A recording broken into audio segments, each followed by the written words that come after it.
Hello everyone. If you like what I'm doing here, please consider subscribing, liking, and commenting. It would really help the channel out quite a bit. Thank you very much. The CBS Radio Mystery Theater presents...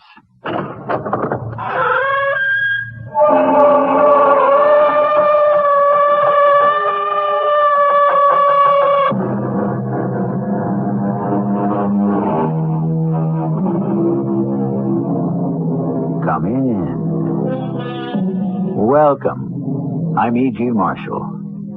It has been said, if fish could learn to talk, they would all want to talk like whales. And why not? Since the thing would be impossible anyhow, why shouldn't it be impossible in a big way? Unfortunately, much too often, our reputations depend not on what we do, but on how much noise we make. And if you could teach fish to talk, wouldn't whales make more noise than minnows? Officer, come, quickly. My husband has disappeared. Disappeared? Where? He was swallowed by a whale. What do you mean, swallowed by a whale? He was swallowed by a whale. A whale? There are no whales around here. Do something. You can't just stand there. Let me look in my book to see what law, if any, has been violated.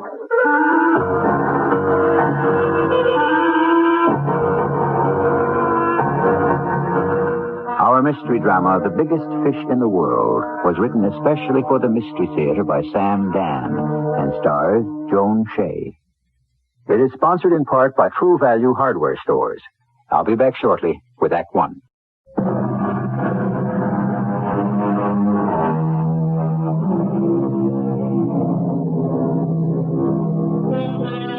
Sometimes you make just one tiny mistake and you're finished. You pay for it forever. Our friends, the whales, made that mistake at the very beginning of things. Instead of electing to come up on dry land, they decided to stay in the sea. Therefore, instead of developing arms and legs, they stayed with fins and a tail. And so, they remain, to this day, prisoners of the ocean. They can only swim and swim and swim. But they do have a great many friends, which is all to the good, because these days you need all the friends you can get, especially if you're a poor, dumb animal. Come to think of it, the same holds true even if you're a rich, smart animal. Digby. Digby. Digby. Wake up. What's that? Awake. Arise, O noble knight. Huh? Or shalt thou sleep forever. Is it dinner time? Dinner time? Well, what time is it anyhow? Has my watch stopped? Oh, no, by George, your old turnip's still ticking away. It'll be 2:30. 2:30 exactly. Barely an hour since we finished lunch. Well, why don't I just grab myself 40 more winks? Darling, you promised to take me to the Wonderland this afternoon. Wonderland? What's that? Oh, you know perfectly well. The Water Wonderland. Oh, where they have the fish. Now, darling, why would anyone want to look at fish? Now, you love fish. Properly prepared, baked, or steamed, even broiled. Digby, you sound like a barbarian. Darling, you like to eat fish yourself. But I don't like to talk about it. Now, you must come, and to make a speech. It would be nice if you were there. I'll be there, in spirit. Why don't you run along and I'll see you at cocktails. But it's a special event for the cetaceans. The, what? The Whale Club. Oh, yes, fine group. Everyone else's husband will be there, and I'm president. Now, how will it look if my husband... But I don't like to go to these places. Darling, it's such a special occasion aside from my speech. Huh? You see, we are extending a welcome to Spartacus. The Spartacus? Yes. He's a whale. Oh, why bother with a whale? Well, he's the latest addition to the Wonderland. What's he going to do there? What do you suppose? What does a whale do? He'll swim. Where? Well, in the... I suppose it's a pool. How did they get him? Oh, dear. Well, he was taken from the sea. You mean kidnapped from his home? It was for his own good? Is that a fact? Digby, the seas are filled with people who have harpoons, who intend to kill whales. At least Spartacus will be safe in the Wonderland. Won't he be lonesome? Lonesome? The poor chap may have a wife or a lady friend, or both. How do you know he wouldn't rather be back out there? I'm sure he'd rather be alive right here at the Wonderland. How do you know? Did you ask him? Oh, for goodness sake, how could we ask him? That's just my point. I am sure, Digby, darling, that we know what's best for Spartacus. Now, darling, be a gallant knight and escort your lady fair to the Wonderland. But I'm so sleepy. Digby, darling, you are coming to the Wonderland with me. Now. Yes, dear. Isn't it wonderful? Everyone's here. Everyone? Everyone who is anyone. Why don't we sit down, darling? It isn't time. Time? We have reserved seats on the platform looking over the pool where Spartacus is even now swimming. See? Yes, I see. We have the seats of honor in the very front row. In the front row? I'm the president, and you are my distinguished guest. What happens if we fall off? Fall off what? Fall off the platform. How could anyone fall off the platform? Well, it could happen. Oh, darling, it's such a remote possibility. Obviously, one could fall into the pool. Now, Digby. Are there any sharks in the water? Sharks? Well, I shouldn't think so. Do you know that for a fact? I don't. There's Mr. Flensing. Who is Mr. Flensing? Oh, he's the featured speaker of the day. Mr. Luther Flensing, known throughout the world as the whale's greatest friend. Does he associate with whales? Of course not. Asking about the sharks. Is he a friend of theirs, too? He's a friend of all living things. Oh, Mr. Flensing. Oh, there you are, my dear Mrs. Porcelain. How do you do? Mr. Flensing, may I present my husband? Ah, you are the fortunate fellow who has taken our lovely Agatha to wife. I suppose I did, now that you mention it. Luther, my husband has a question to ask you. Oh, please, feel free. In that big pool where the whale is swimming... May I interrupt? You did. Why do you refer to him as the whale? Why? Because, quite simply, that's what he is. A whale. Well, doesn't that strike you as patronizing? I'm not sure. Well, how can we ever have the proper respect for these creatures if we insist on looking down at them? It's a matter of location and position, Mr. Flensing. We can't very well look up at them now, can we? Digby. The whale has a name.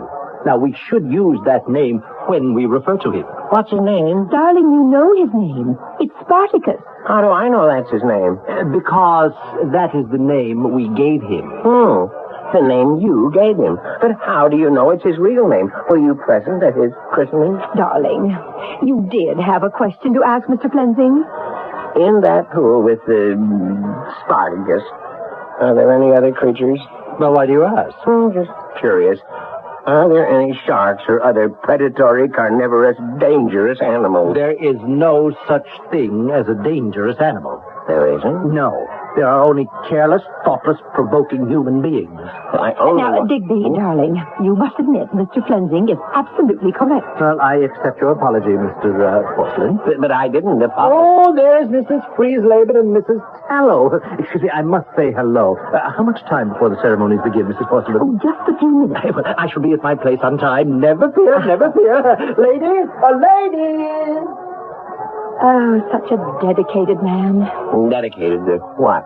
Now, Digby, you mustn't be so cynical. I'm not cynical. I'm sleepy. Oh, now, really, I wish you would take an active interest in... well, in something. I'm interested in everything. But you don't do anything. Do? Darling, you don't work. Oh, I work very hard. Indeed, I do. At what? I'm your wife, and you never tell me. I can't tell you. Why? The fact is, I'm not sure what it is I do myself. But you do something. Oh, I'm sure of that. Yes, and we do have money, which means you get paid. Yes. Well, all I'm asking is by whom and for what? It's quite complicated. I speak with various people. On what subject? A multitude of subjects. And then what happens? Hopefully, I assist in the solving of a diversity of problems. What sort of problems? I'm not at liberty to divulge that information. But I'm your wife. I never doubted that. You shouldn't keep any of your secrets from me. I agree. Then why can't you tell? Well, these are not my secrets. They belong to other people. Oh. We never did find out if there are any sharks in the pool, did we? Well, I'm sure everything will be all right. I hope so. Listen. To what? Actually, to nothing. They stopped playing. I'm sorry. I rather like that tune. It's a sign that the meeting is about to begin. We must get to the platform. Rather rickety-looking affair, if you ask me. Now stop worrying, Digby. Everything's going to be all right. Here's your seat, Digby. The first row. The first row. Just behind the rail. You can see everything. I'll be sitting here next to you after I introduce the speaker, Mr. Flimsy. Bless us all, what was that? See? It's Spartacus. Spartacus? Look! Directly below. See him? He's surfacing. Oh, isn't he magnificent? That's Spartacus. Digby, please do not lean over the rail. Spartacus? Of course. Oh, isn't he charming and graceful and beautiful? Have you ever seen such grace, such poetry in motion, have you? Well, not lately. It's time for me to start the festivities. Mr. Band Leader, may I have something?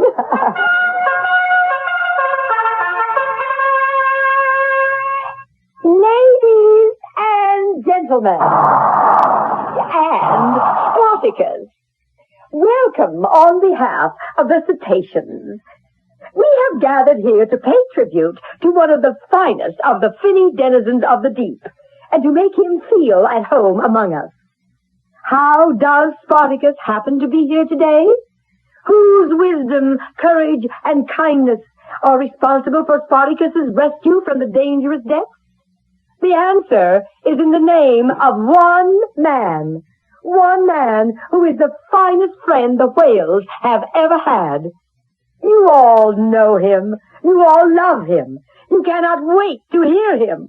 Listen to him now. Mr. Luther Flensing. How did I do? You're spectacular. Ladies and gentlemen, Spartacus and cetaceans everywhere. The kindest, the most noble of all living creatures is represented here today by Spartacus. Digby, you're leaning too far forward. Were this globe inhabited only by the cetaceous creatures of the deep, I ask you, would there be war? Would there be hatred, famine? And I answer no. And do you know why? Because within the heart, inside the soul of this noble animal, there is not a single thought or desire that is malicious, Digby, what are you doing? spiteful, You're falling hateful, asleep. I'm or getting put to vindictive. sleep. How unlike man! Here. And therefore, I say Hold on to the rail. it is only when man and animal... No, the rail is breaking. Catch him. Somebody catch him. Somebody save him. He can't swim. Please, everyone, do not panic. Everything will be all right in the water. No, stop him. Stop Spartacus. Spartacus, don't you dare. Oh, no. He swallowed him. Spartacus swallowed Digby. That whale swallowed my husband. Yes, and with a mighty gulp, the huge whale swallows the unfortunate Digby. And now what? We don't really know. This is just the beginning of things. Well, it's happened before. Didn't the whale swallow Jonah? And didn't Jonah remain inside him for 3 whole days? Well, we won't make you wait 3 days for Act 2. Just a few minutes.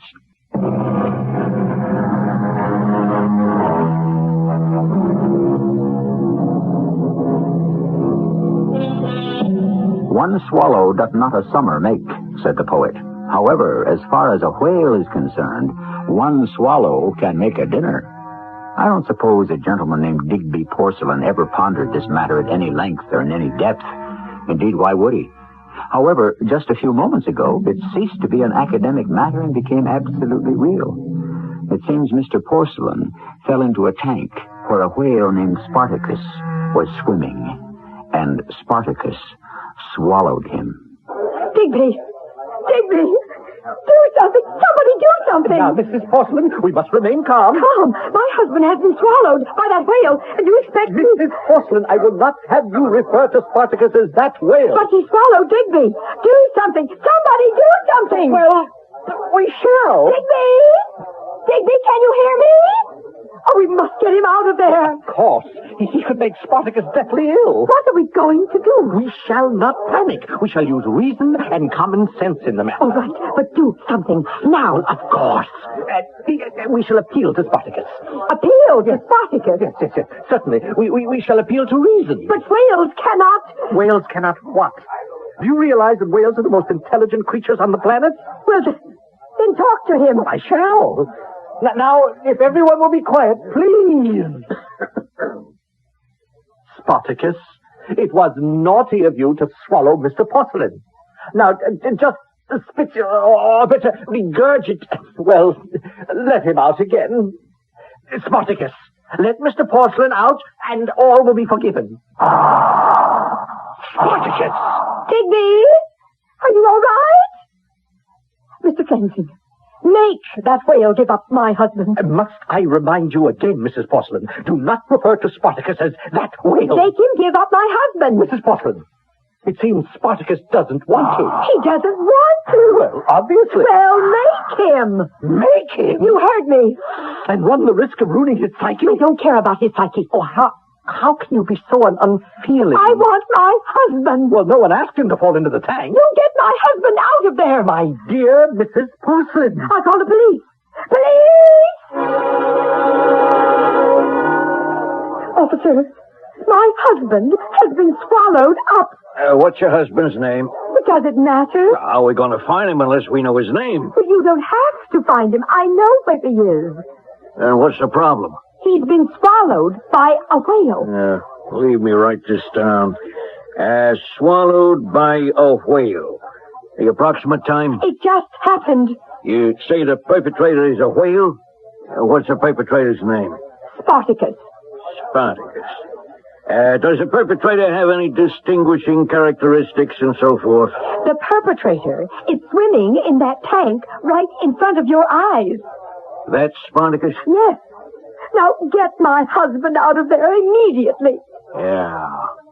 Ma'am, you sure your husband's in there? I know he's in there. You got any witnesses? There are 5,000 witnesses. Well, we'll have to collect all the names, you know what I mean? And in case I don't know what you mean, and I don't care. I only know, officer, that my husband is down inside the whale, and you've got to get him out. Well... Even if you have to shoot that whale. Shoot Spartacus! Barbarism. Officer, if you even so much as touch your holster, I will sue the city for $1 billion. And if you allow my husband to perish... No, everybody just keep calm for a minute. I don't know if I even got the jurisdiction. Now, just wait, huh? Hello, Sarge. Listen, Sarge, what do I do if a guy gets swallowed by a whale? No, Sarge, it ain't a gag. You know I don't drink. Yeah, at Wonderland. What do you mean, play it by ear? I got both my ears chewed off already. Ladies and gentlemen, we interrupt for a fantastic news headline. A man has just been swallowed by a whale. Yes, this modern-day Jonah is Mr. Digby Porcelain. The modern-day Leviathan is a whale named Spartacus. And the scene is at Wonderland Park. More details as soon as they come in.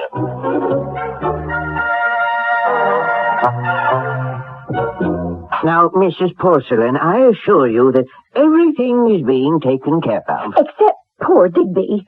Mr. Powensby, as Digby's attorney, what are you doing? We are exhausting every legal avenue. What do you mean by exhausting? As soon as we fail in one area, we immediately draw up a brief in another. But why should we fail in any area? Why can't we simply cut the silly thing open and rescue poor Digby? It isn't that simple. Why isn't it? Mr. Flensing, the owner of record, has taken out an injunction. Are you telling me that some silly whale is worth more than my husband? Evidently, a great many people think so. Oh, I refuse to believe it. I might suggest that you listen to the news broadcast that's coming on just now. Time for the latest news. And the headline story is about Spartacus and the man he swallowed. Notice, Thousands of not letters only does poured the whale into get Satan here, top billing, and most of them he is also identified by name. One of them put Whereas poor Digby has been reduced to the man he swallowed. 4,000 whales. So isn't it more important to save Spartacus? I have a special guest, the owner of Spartacus, Mr. Luther Flensing. May I correct you? Please, do not refer to me as the owner of Spartacus. Rather, I am his friend. Mr. Flensing, what is your position? Our unassailable position is that Mr. Porcelain was an alien presence in that tank. But still, you... Further, Spartacus was only doing what comes naturally. In what way? Well, Spartacus mistook Mr. Porcelain for the food with which his tank is filled, and therefore swallowed him down. But is it not a fact that whales do not eat large objects? Indeed, they subsist on the most minute of all living matter, plankton. Yes. And that is why Mr. Porcelain presents such a serious danger to Spartacus. Indeed, if Spartacus becomes seriously ill, or even perishes as a result, I shall sue Mr. Porcelain's estate. His estate? Are we to assume, then, that Mr. Porcelain is no longer among the living? Well, you may assume whatever you wish. What are we going to do? We are doing everything in our power. Surely, as my husband's attorney, you should be Mrs. able... Porcelain, we must have patience, and we must have faith. Sorry, lady, you can't come in here. But I want to... Nobody's allowed near the tank. But my husband is in there. Oh, it's you. I want to see my husband. Well, you can't see him. Exactly. He's inside the whale. Please, officer. Orders are the public isn't allowed. But I'm not the public. I got my orders. I see by your nameplate, your name is Officer Delson. My name is Agatha Porcelain. And so now we are no longer two disembodied presences. We are definable human beings. What was that? Suppose you had fallen into that tank Oh, me? and been swallowed by that whale. And your wife, tearful, grief-stricken, friendless, and alone, wanted to come here. You follow this? Yeah. And some police officer prevented her from entering. Wouldn't it be terrible for your wife? Couldn't be. I'm not married. Please, officer. Oh, what can I do? Just leave me see a pretty face and I fall apart.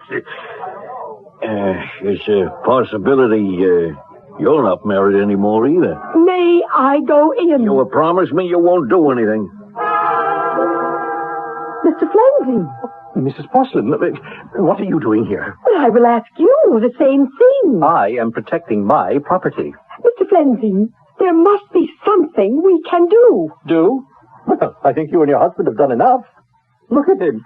Look at Spartacus.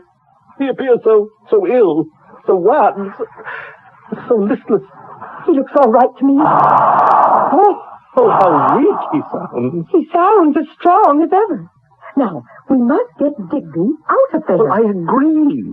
He is not doing Spartacus any good. Nor is Spartacus doing him any good. Well, I will accept even that. Now, isn't there some way? None. I have spoken to Spartacus. Yes, but... But what? You think it doesn't mean anything? Whales are intelligent. They communicate. Listen, Spartacus, will you please unswallow Mr. Porcelain? Spartacus! You see, he refuses. And if you ask me why, I can only tell you it's for a reason that is rooted deep in his psyche. But a human life is at stake here. Would you agree? Yes. And so, therefore, weighing, measuring, considering it, surely be apparent that since Spartacus will not yield Mr. Porcelain, then Mr. Porcelain should be taken out of Spartacus, whether Spartacus acquiesces or not. You are saying that we should brutally, barbarously cut Spartacus open and remove Mr. Porcelain? It can be done gently, tenderly, painlessly. Oh, Mrs. Porcelain, I forgive you. You forgive me? For being human. For being all too human. Yes, you've loved animals all your life, until the coming of a crisis. Now, see here, Mr. Flensing. No, please. Please, what has it cost you to love animals until now, and had nothing? But a love that costs nothing is a love that is empty, it's sterile, it's useless. You are the president, or the queen, as it were, of the cetaceans. Oh, does that mean nothing to you? I don't see what this has to do with getting Digby. Don't you see the heaven-sent opportunity that stands before you? What opportunity? To strike a blow for the Spartacuses of this world. A blow? Yes, tomorrow. Let us gather a vast multitude. Let us assemble the media. Why? For one of the greatest acts of kindness and charity the world has ever seen. And your name, your fame shall live forever. Why? Because you will make a speech. Oh, yes. Well, I'm willing to do that. Oh, good. I shall write it for you. You shall say, my husband has been swallowed by a whale. I do not join the arrogant, ignorant, barbaric clamor that says, destroy this most noble creature of the deep. Instead, I shall join my husband. And with that, you leap into the tank. And with a single gulp, you too are swallowed up by Spartacus. Oh. Now tell me, what do you think of it? What do I think of it? Please, pause. Reflect before you answer.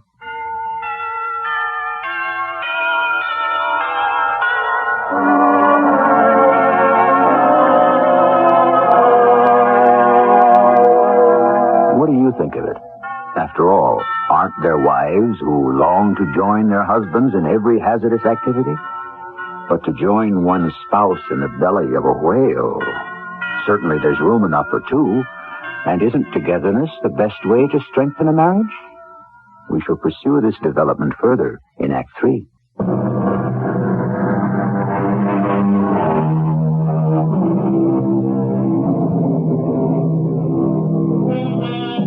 Didn't a wife once say, whither thou goest, I will go, and where thou lodgest, there I will lodge? Actually, she didn't say that to her husband. She said it to his mother. But the basic idea is still there. And the fact is, when you marry, it's for better or worse. You have to live as one. But how can you live as one in two places?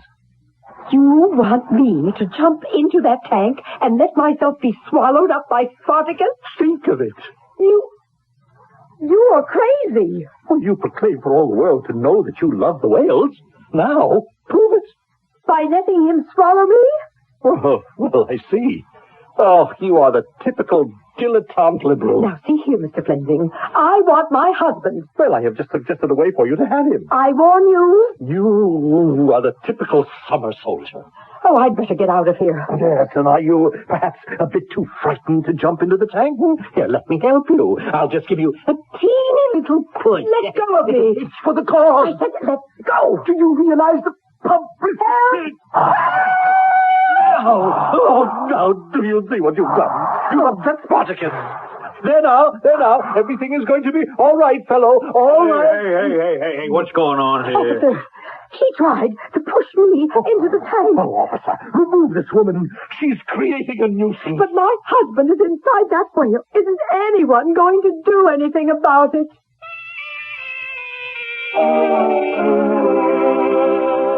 But, Mrs. Porcelain... No more but, Mr. Follansby.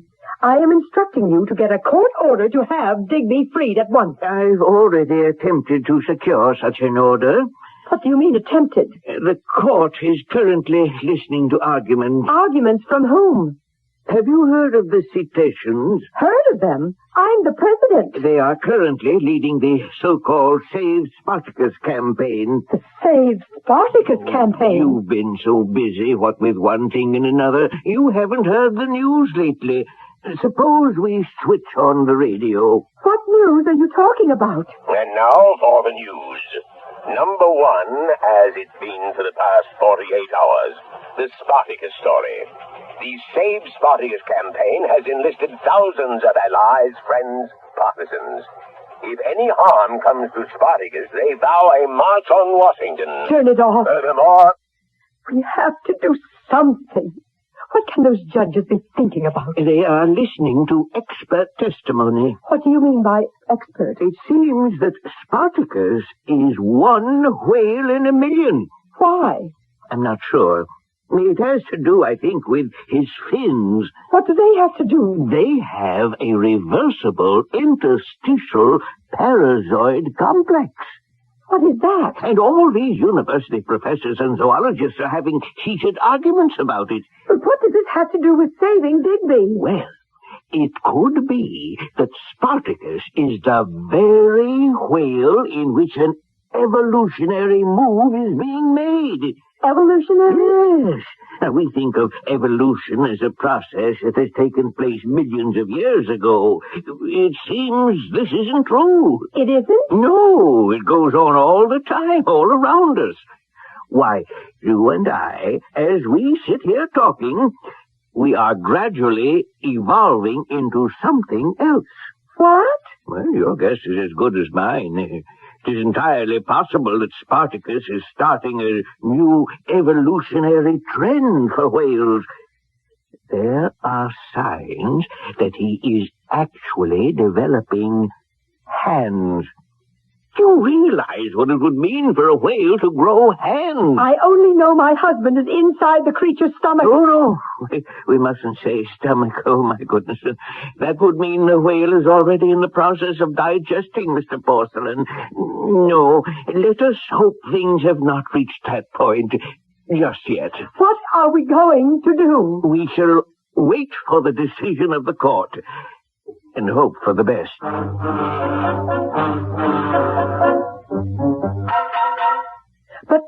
But it's impossible. It is the ruling of the court. Do you mean nobody's going to do anything about Digby? My dear, Digby's situation falls under the heading of innocent bystander. Isn't there anything we can do? Well, we've already gone to the appellate court.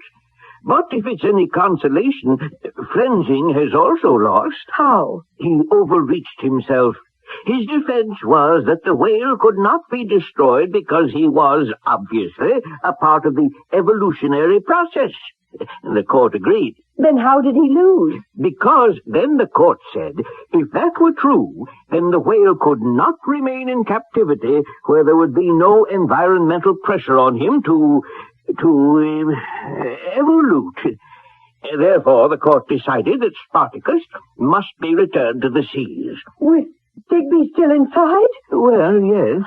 Mr. Barnaby, how are we going to get Digby out of there? I don't know. If Spartacus is turned loose into the sea, how will we ever find him? Mrs. Porcelain, it is a problem.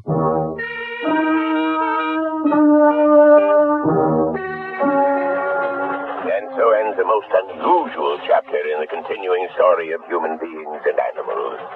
Of course, human beings are also animals, which is what makes it so interesting. At any rate, just 1 hour ago, a special naval vessel towed Spartacus out into the bay, and then into the ocean where he was released. Spartacus immediately sounded, which means he dove to the bottom, and he hasn't been seen since. Oh, poor Spartacus Digby. And what shall happen to you now? and whale united, together until death do them part. In their honor, a program of special music.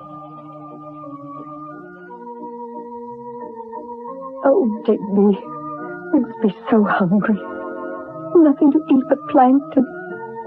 But it's good for you, darling. Complete protein. True, you can't be getting much exercise, but you do have a wonderful diet. What was that? What's that? Who's there? Who is it? What do you mean by breaking into my house? And where did you get a key? I not only have key, I also have gun. Now, we close the door. And we talk like civilized people. What are you trying to... You think I am thief? I do not blame you. My code name is Domino. Tell me your code name. My code name? Yes, each one of us. We have code name. I think you are making a mistake. Code name, please. I'm afraid I don't have one. You must have code name, like Domino. Initials, D-O-M-I-N-O. Disrupting, obstructing, maintaining international nihilist organization. Domino, you get it? Yes, of course. But... Now, You must tell me your code name. I'm trying to tell you I don't have one. Then why did you kill Mr. Porcelain? Why did I what? I saw. I was there. I saw you push him into tank. Splash! I didn't push him. I tried to save him. Enough! You are one of us. One of who? Have I not just told you? Oh, you are making a fantastic mistake. I order you to hand over the papers. Papers? What papers? The papers you were instructed to steal from him. But I don't know about any papers. Come now. Your husband is United States Secret Service. Oh, no. No? Then what is he? What is he? Yes, what is he? Well, now that you ask, I really don't know. Oh, come. We have no time for games. I was told one of our agents would assassinate him. Oh, no. I did not know who. It was my assignment to follow him. Then, on platform above Whale, I saw it was you. Therefore, you are one of our agents, a sister agent. But you are making a mistake. Why do you deny, huh? Why? Is it because you think to fool Domino? Why don't we forget? Forget? I see. You have maybe decided to defect. You will sell information here, huh? I don't have any information. Domino shall not permit you to make mistake. Besides, you will not be happy here. You think so? But you will soon miss the tundra, and the steppes, and the Volga. But I was born here. This is my country. What is it to do here, huh? Go to discotheque, eat hamburgers? Please.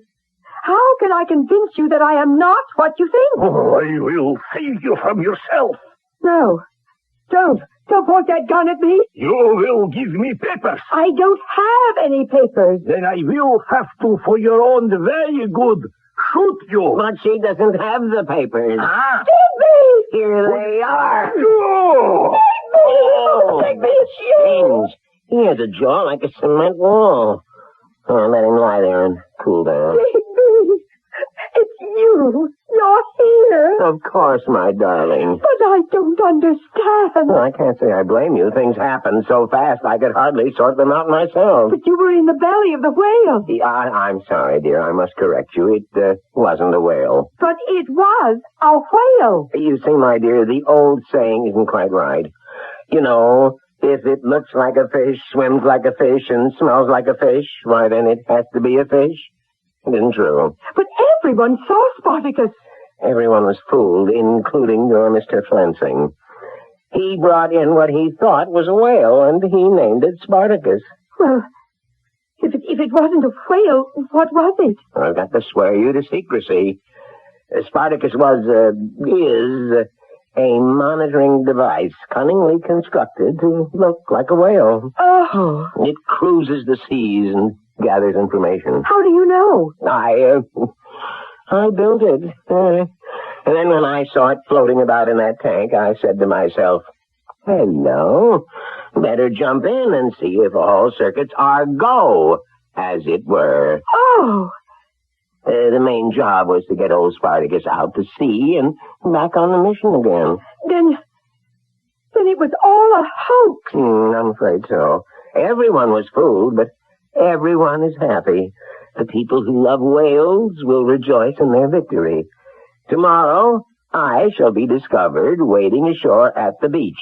So the ones who wanted to save me by cutting up Spartacus, they'll be happy. True? Yes. And because I'll be coming back to you, I'll be happy. And because you'll be back, I'll be happy. And everyone will think Spartacus is happy. What? Oh, where am I? Of course, Mr. Domino won't be happy. No, please. Let me stay here. Do not send me back. I can be very happy. What do you say, Digby? My true and noble knight. Shall we make it unanimous? All right, Mr. Domino. Let us all be happy.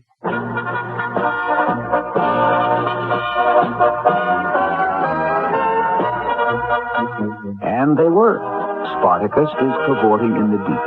Agatha and Digby spend all their hours happily together. Dr. Luther Flensing is happy among his whales. Seldom do we celebrate a story where there is so much residual joy. However, for a sobering note, I shall check in with you again in just a few minutes.